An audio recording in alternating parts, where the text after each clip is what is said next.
नमस्कार दोस्तों।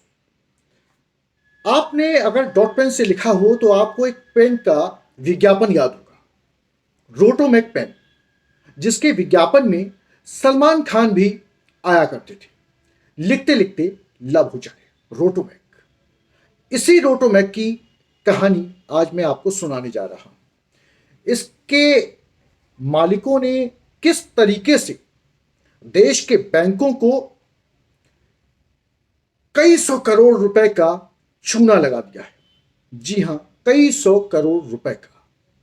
यह आंकड़ा करीब 4,000 करोड़ रुपए के लोन फ्रॉड का बताया जा रहा है।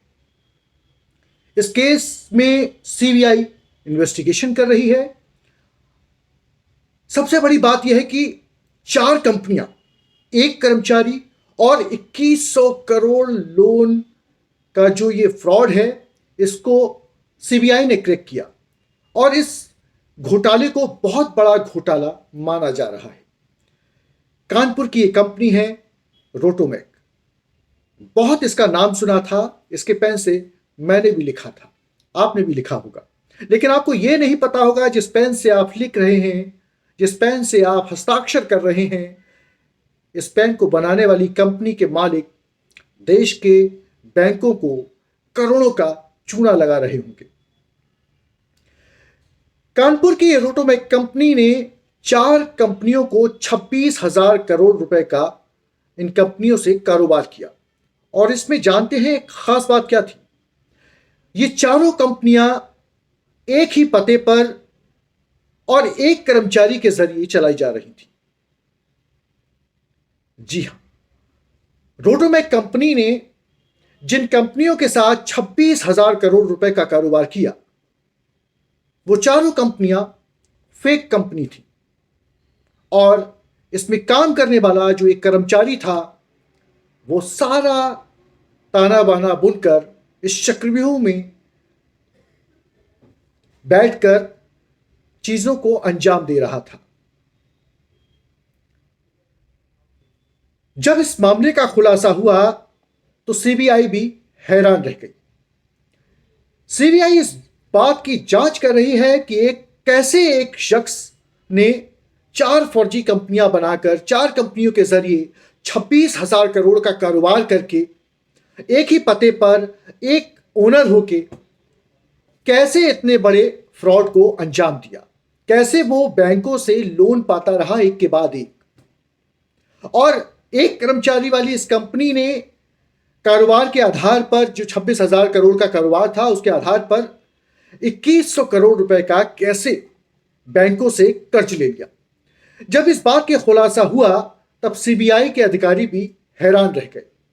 जांच में पता चला कि रोटोमैक ने सिर्फ 4 कंपनियों के साथ 26,143 करोड़ रुपए का कारोबार किया। जो चारों कंपनियां थी, वो एक ही पते पर रजिस्टर्ड थी और 1500 वर्ग फुट के हॉल से ऑपरेट हो रही थी। हैरानी की बात यह है कि इन चारों कंपनियों में वही कर्मचारी निकला जो कंपनी का सीईओ भी है। इन कंपनियों के साथ हो रहे अरबों रुपए के कारोबार के आधार पर देश के नामी गिरामी बैंकों ने इस लिखते लिखते लब हो जाए वाले रोटोमैक कंपनी को 2100 करोड़ रुपए का कर्ज भी दिया था। सीबीआई ने आरोप लगाया है कि निदेशकों, जिनमें विक्रम कोठारी थे, उनकी मौत हो चुकी है और राहुल कोठारी ने दूसरे लोगों के साथ मिलकर अपनी बैलेंस शीट जो होती है उसमें घपला करके, फर्जीवाड़ा करके देश के बैंकों को धोखा दिया और बेईमानी से लोन हासिल कर लिया, जिसमें देश के नामी गिरामी बैंकों में पंजाब नेशनल बैंक की शिकायत हुई और सीबीआई ने रोटोमैक के जो ग्लोबल निदेशक हैं, राहुल कोठारी, साधना कोठारी और उनके साथ जो उनके एलाइज हैं, जो उनके साथ काम करने वाले अज्ञात लोग हैं, इनके खिलाफ 93 करोड़ रुपए की धोखाधड़ी का एक नया मामला दर्ज किया है अभी। इसके अलावा जो है, सीबीआई के मुताबिक जो है, रोटोमैक ग्रुप के साथ कारोबार करने वाली जो चारों फेक कंपनियां थी, जो चारों कंपनियों के साथ 26,000 करोड़ रुपए का जो कारोबार कर रहा था, उस कंपनी के सीईओ राजीव कामदार के भाई प्रेमल प्रफुल्ल कामदार के स्वामित्व में है ये चारों कंपनियां। रोटोमैक ने इन चार कंपनियों को कागजों के उत्पादों का निर्यात इन चारों कंपनियों से दिखाया है।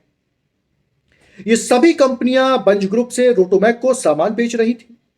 एक बंज ग्रुप था, उसके जरिए रोटोमैक को ये अपना कागज बेच रही थी। यानी कि जिस कंपनी ने सामान बनाया था वही कंपनी उसका माल खरीद रही थी। समझ में आया कुछ?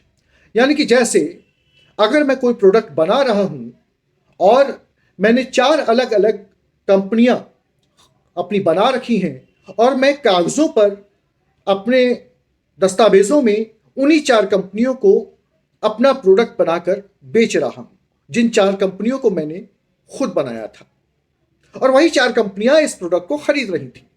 इन चार कंपनियों के अगर मैं नाम की बात करूं, रोटोमैक ने जो चार कंपनियां बनाई करोड़ों का लोन हासिल करने के लिए, तो इनका नाम है magnum multi trade, triumph international, pacific universal general trading और pacific global resources private limited. इन चार कंपनियों की खास बात यह है कि 26,000 करोड़ रुपए का कारोबार करने वाली ये कंपनियां महज 1500 वर्ग फुट के एक ही सिंगल ऑफिस से ऑपरेट हो रही थी।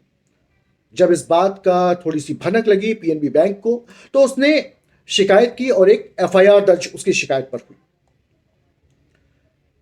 केवल सामान बनाने वाली कंपनी ही अपना सामान खरीदने में लगी हुई थी, इस बात की शिकायत दर्ज कराई।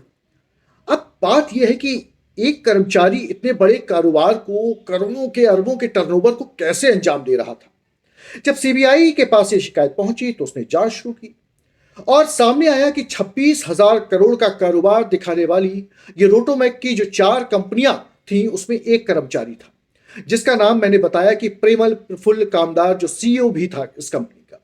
1500 वर्ग फुट के कमरे से ये ऑपरेट हो रही थी और उसी कमरे में ये बैठा हुआ था।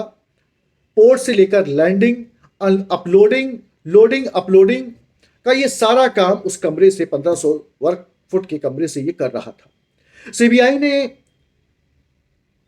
जांचा, खंगाला तो पता चला कि बैंकों ने ऐसी इसी जो कारोबार था, जो इसका चारों कंपनियों के साथ आदान प्रदान, जो खरीद फरोख्त कर रहा था, बेच रहा था, इसके आधार पर बैंकों ने इस कंपनी को रोटोमैक लिखते लिखते लब हो जाए, इसको 2100 करोड़ रुपए का कर्ज दे दिया। सीबीआई के पल्ले यह बात नहीं पड़ रही थी कि आखिर बैंकों ने इतना बड़ा लोन अमाउंट जांच पड़ताल के बिना किए ही इस कंपनी को कैसे दे दिया। यही वजह है कि अब सीबीआई के रडार पर बैंकों के अधिकारी भी हैं और उन पे संदेह के आधार पर जांच शुरू कर दी है। अधिकारियों ने कहा है कि रोटोमैक कंपनियां पहले से ही 7 बैंकों के एक संघ से 3,695 करोड़ रुपए, और बैंक ऑफ इंडिया को भी नहीं छोड़ा इन्होंने, उससे 806.75 करोड़ रुपए के लोन के मामले का सामना कर रही हैं और ये लोन उन्होंने चुकता नहीं किया है। यानी कि अगर टोटल लोन की बात की जाए तो ये लोन 4,000 करोड़ से भी ज्यादा का हो सकता है। तो रोटोमैक लिखते लिखते लब हो जाए वाली कंपनी ने जो कलम हमें हाथ में थमाई थी, उस कलम का सिग्नेचर करते करते, इस्तेमाल करते करते, वो दिन ब दिन लखपति से करोड़पति, करोड़पति से अरबपति बनता चला गया और उसने फर्जीवाड़ा करके जो देश के बैंकों को चूना लगाया, उसके बारे में हम कल्पना भी नहीं कर सकते। लेकिन जब बात सामने आई है तो हम फिर से रोटोमैक पेन के जरिए लिखते लिखते, जिसका नारा था, स्लोगन कह सकते हैं, लब हो जाए, उसके जरिए ही कई लोग लिख रहे होंगे। तो बैंकों को फ्रॉड लगाने वाला ये किस्सा आपको कैसा लगा?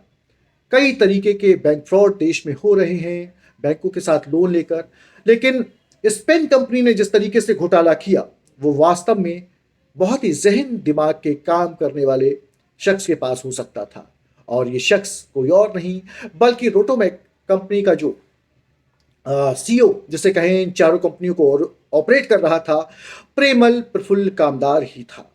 तो अब वो सीबीआई के गिरफ्त में है, बैंकों के कर्मचारियों पर शिकंजा कस चुका है और जल्द ही इसमें और अपडेट आएगा तो मैं आपको अपडेट करूंगा।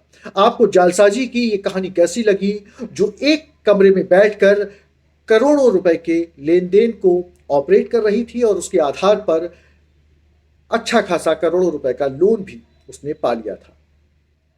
अगर आपको ये वीडियो पसंद आया है और अगर आप ये वीडियो फेसबुक पर देख रहे हैं तो इसको शेयर करें और कमेंट बॉक्स में कमेंट जरूर करें कि आप किस तरीके का और कंटेंट देखना चाहते हैं। अगर आप यूट्यूब से जुड़े हैं, नहीं जुड़े हैं तो जुड़ जाइए, और जुड़े हैं तो वीडियो को शेयर कर दीजिए और चैनल को सब्सक्राइब अगर कर रखा है तो दोस्तों से भी सब्सक्राइब करवाइए। आप इंस्टाग्राम पे भी मेरे साथ जुड़ सकते हैं, रवि के वैश्य ऑफिशियल, फेसबुक, इंस्टाग्राम और यूट्यूब पर। बहुत बहुत शुक्रिया मेरे साथ जुड़ने के लिए।